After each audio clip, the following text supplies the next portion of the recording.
আসসালামু আলাইকুম। আশা করি সবাই ভালো আছেন। গতকালকে আমরা একটা খুব ভালো গেম দেখলাম, শ্রীলঙ্কা ভার্সেস পাকিস্তান, এবং পাকিস্তান উইন হওয়ার ফলে যেটা হয়েছে আসলে চারটা টিমেরই আসলে এখন পয়েন্টস অলমোস্ট সেম হয়ে গেছে একটা টিম ছাড়া। সেটার উপর এখন ডিপেন্ড করে প্রত্যেকটা ম্যাচ ইজ ভেরি ইম্পর্টেন্ট। আজকের থেকে যেই ম্যাচগুলো শুরু হবে, বেসিক্যালি আজকে ইন্ডিয়া ভার্সেস বাংলাদেশ, সেটা নিয়ে আমি একটু কথা বলবো। প্রথম থেকে আজকে একটা ইম্পর্টেন্ট কথা না বললেই না, এটা আসলে সবার কাছেই আমার প্রশ্ন। আপনারা সবাই আমার কমেন্ট বক্সে লিখে পাঠাবেন। একটাই প্রশ্ন, can Bangladesh challenge or beat India? এটা আসলে একটা বার্নিং প্রশ্ন আজকে সবাই। আমি আজকে সকালবেলা যখন আমার অফিসে আসছিলাম, তখন আমার কলিগরা আমাকে বলছিল যে প্রমিস ভাই, আসলে কি অবস্থা, আজকে ম্যাচে কি হবে, আসলে কি বাংলাদেশ ইন্ডিয়াকে একটা চ্যালেঞ্জ দিতে পারবে নাকি? তো ফার্স্ট থিং হচ্ছে, আমি তাদেরকে একটা কথাই বলেছি, বাংলাদেশ আজকে তাদের এই গেমটা খেলতে হবে। অ্যাবসলুটলি নো চান্স যে এখানে আর কোনো কিছু চিন্তা করার কিছু নেই। বাংলাদেশকে আজকে জিততে হলে বাংলাদেশকে আজকে তাদের এই গেমটা খেলতে হবে এবং ফ্ললেস ক্রিকেট খেলতে হবে, কোনো ভুল থাকা যাবে না। আচ্ছা, why am saying this, just because of, আপনি যদি লাস্ট কয়েক বছর বাংলাদেশ ভার্সেস ইন্ডিয়া খেলাগুলো দেখেন, সেটা ওয়ার্ল্ড কাপ থেকে শুরু করে T20 ওয়ার্ল্ড কাপ বা 50 ওভার্স ওয়ার্ল্ড কাপ বা কোনো সিরিজের কথা যদি আমি বলি, আমার মনে হয় নেই এবং আমাকে দেখার মতে যে বাংলাদেশ খুব ভালো একটা ফাইট দিতে পেরেছে ইন্ডিয়াকে। Definitely India is a very good team, আমি সেটা নিয়ে পরে কথা বলবো, বাট খুব ক্লোজ কোনো গেম হয়নি। সো আমি বাংলাদেশের রিসেন্ট পাস্ট পারফরমেন্স নিয়ে যদি আমি কথা বলি, স্টার্টিং ফ্রম শ্রীলঙ্কা টুর, দেন পাকিস্তান আসলো বাংলাদেশে, দেন নেদারল্যান্ড আসলো, দেন এশিয়া কাপে যে কটা ম্যাচ খেলেছে, এই পারফরমেন্সের ভিত্তিতে আমার কাছে মনে হয়েছে ইন্ডিয়ান টিমটাকে যদি কেউ চ্যালেঞ্জ করতে পারে, দ্যাট ইজ অনলি বাংলাদেশ। কেন আমি এই কথাটা বলছি? Just because of their recent performance. Yes, Indian এমন একটা টিম যে আসলে এদেরকে আসলে তেমন কিছু বলার নেই, because they are very formidable side and very good side in any format. এটা আমি প্রত্যেকটা ভিডিওতে বলে আসতেছি। তাদের প্লেয়ার থেকে শুরু করে, তাদের ইনফ্রাস্ট্রাকচার থেকে শুরু করে, তাদের টিম ম্যানেজমেন্ট, তাদের প্রত্যেকটা ট্যুরে যাওয়ার আগে প্ল্যান বা তাদের যে আনুষঙ্গিক যে কাজগুলো থাকে, সবই আসলে সিস্টেমেটিক। তো ওই হিসাবে যদি আমি একটা ছোট্ট একটা স্ট্যাট আমি যদি বলি, যে লাস্ট 36টা আপনার T20 খেলেছে, ইনফ্যাক্ট 36 না, হ্যাঁ 36টা খেলেছে, 35টা খেলেছে ম্যাচ, যেখানে মাত্র 32টা তাদের উইন ছিল এবং 3টা মাত্র লস ইন্ডিয়ার জন্য।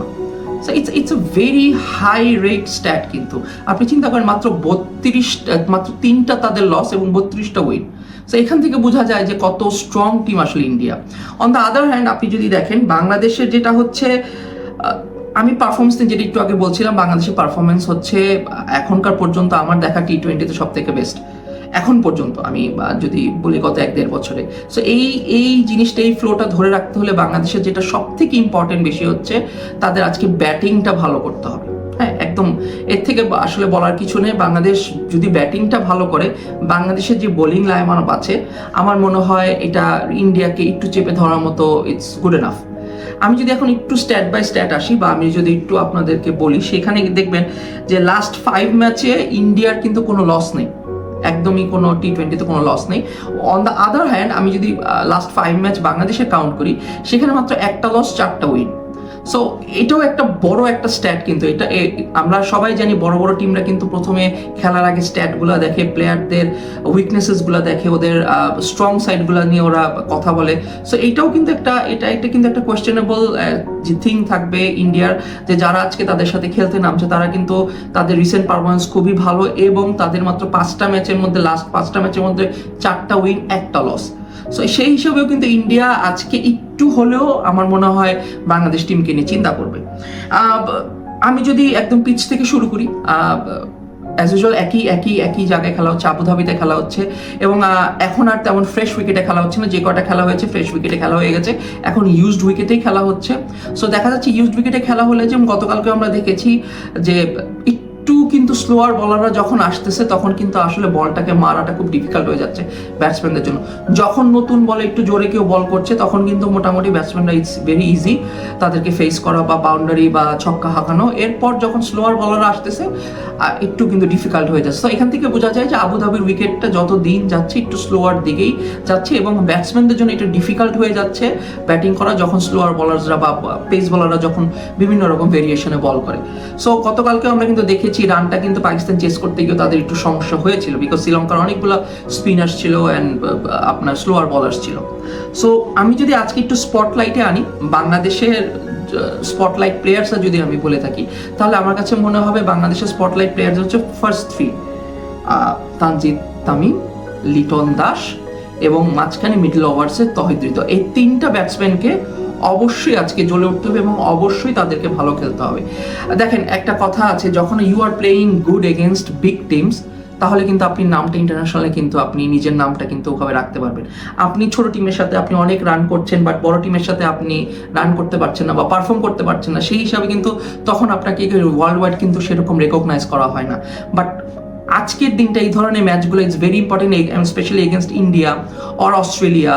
এদের সাথে যখন কোনো টিম খেলে তারা সেখান থেকে প্লেয়াররা কিন্তু একটা ভালো অপরচুনিটি থাকে তাদের পারফর্ম করার, বিকজ এদের সাথে যখন আপনি পারফর্ম করতে পারবেন তাহলে কয়েকটা জিনিস একদম ওপেন হয়ে যায়, যার মধ্যে নাম্বার 1 হচ্ছে যে yes you have talent, number 2 হচ্ছে yes you have the intensity to play well against big teams, এবং নাম্বার 3 হচ্ছে হলো আপনার ইনার স্ট্রেংথটা কি, যে না আমি আজকে এদের সাথে ভালো খেলতেই হবে, আমাকে এদের সাথে ভালো খেলতে হবে, নিজের টিমটাকে জেতাতে হবে, অ্যাজ ওয়েল এজ আমার নিজের নামটাকে যদি ওয়ার্ল্ড ক্রিকেটে আনতে হয় এদের সাথে ভালো খেলে আনতে হবে। সো আজকে এই তিনজন ছাড়া লিটন দাস, তানজিদ হাসান তামিম এবং তহিদ হৃদয় এরা তো অবশ্যই আছে, এরা তো অনেকদিন ধরে ক্রিকেট খেলছে এবং আপনারাও জানেন এরা কিন্তু মোটামুটি সিনিয়র প্লেয়ার হয়ে গেছে।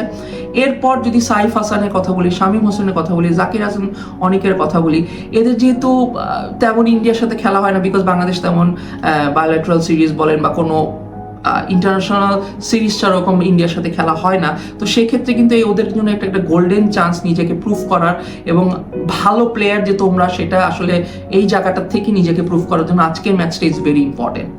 এরপর যদি আমি একটু বোলিংয়ে আসি, সত্যি কথা বলতে বাংলাদেশ টিমে অলরাউন্ডার যদি কাউন্ট করা হয়, আমার চোখে কোনো অলরাউন্ডার নেই। সবাই হচ্ছে আপনার অলরাউন্ডার, বোলিং অলরাউন্ডার হিসেবে আছে, যেরকম মাহাদি হাসান বলেন, even Shamim Hossain Patwari can bowl, even আপনি যদি বলেন আমাকে Saif Hasan also can bowl, but একটা অলরাউন্ডার আমি বলবো যে মাহাদি হাসানের সাথে যায়, সেটা হচ্ছে আপনার কি বলে তানজিম হাসান সাকিব। আসলে আমার কাছে মনে হচ্ছে যে একসাথে ওদের একটা কম্বিনেশন ভালো।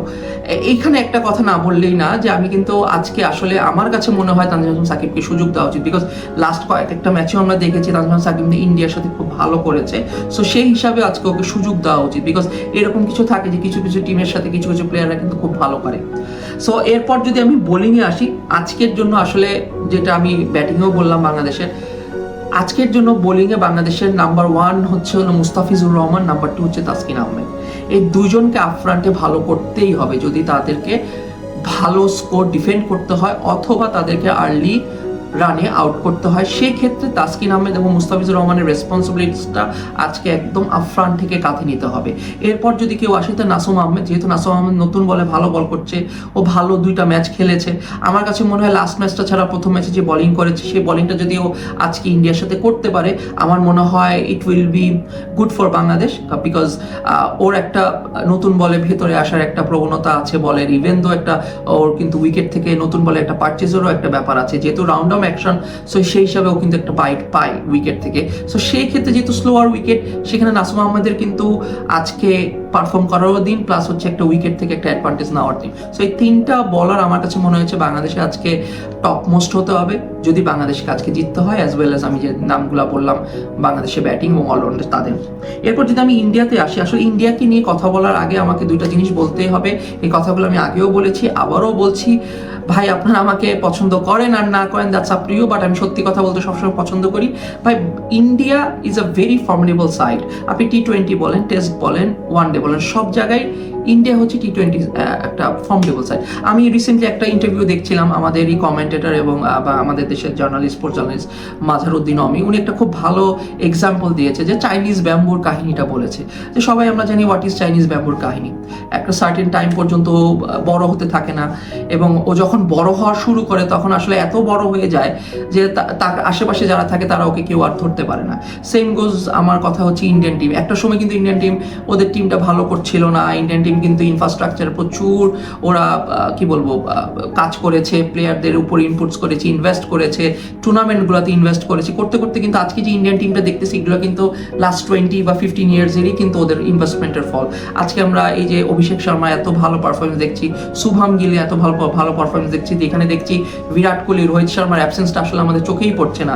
ইভেন দো আপনি ক্যাপ্টেন সূর্যকুমার যাদবও কিন্তু ভালো পারফর্ম করছে। ইভেন আপনি যদি একটু নিচের দিকে আসেন, ওদের ব্যাটিং লাইন আপ থেকে আমি যদি শুরু করি, অভিষেক শর্মা, শুভম গিল, দেন ওয়ান ডাউনে ব্যাটিং করতে আসে Sanju Samson, he is a performer আইপিএলে, এবং সে ঘরোয়া ক্রিকেটে প্রচুর রান করে। দেন আপনি সূর্যকুমার যাদব, আপনি জানেন কি what kind of a batsman he is that kind of a batsman যে ও ইজিলি যে কোনো ম্যাচকে যে কোনো মুহূর্তে থেকে ঘুরিয়ে আনতে পারে। দেন আপনি 5-এ পাঠাচ্ছেন তিলক বর্মা আইপিএল থেকে শুরু করে প্রত্যেকটি ইন্টারন্যাশনাল ম্যাচে সে ভালো খেলেছে।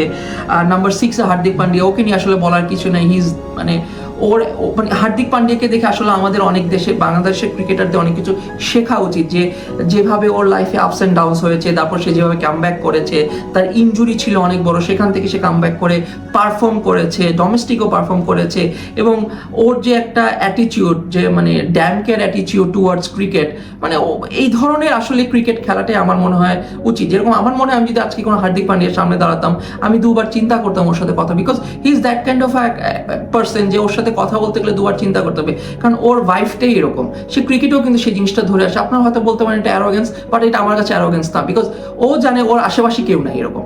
ইয়াস, ভালো খেলা মন্দ খেলা সেটা পরের কথা, বাট অ্যারোগেন্সটা কিন্তু বিরাট কোহলির মধ্যেও ছিল। আমরা কিন্তু অ্যারোগেন্সটা আমাদের দেশে সাকিব আল হাসানের মধ্যেও দেখেছি। আমাদের দেশে কিন্তু একমাত্র সাকিব আল হাসান ছাড়া এই অ্যারোগেন্সটা আমি কারোর মধ্যে দেখি নাই, যে ও কাউকে পাত্তা দিত না, বিকজ হিজ এ পারফর্মার, সোজা কথা হিজ এ পারফর্মার। দেন আপনি আসেন ওর পর অক্ষর প্যাটেল জানেন আপনি ইজিলি 3-4-এর মতো জায়গার মতো ব্যাটিং পজিশনেও ব্যাটিং করতে পারে, he is that good player, but team line আপের জন্য ওকে সাথে ব্যাটিং করতে হয়। এবং সব থেকে ডেঞ্জারাস হচ্ছে 8 নম্বরে যে শিবম দুবে, ওকে অলরাউন্ডার হিসাবে কাউন্ট করা হচ্ছে অক্ষর প্যাটেল এবং হার্দিক পান্ডিয়ার সাথে।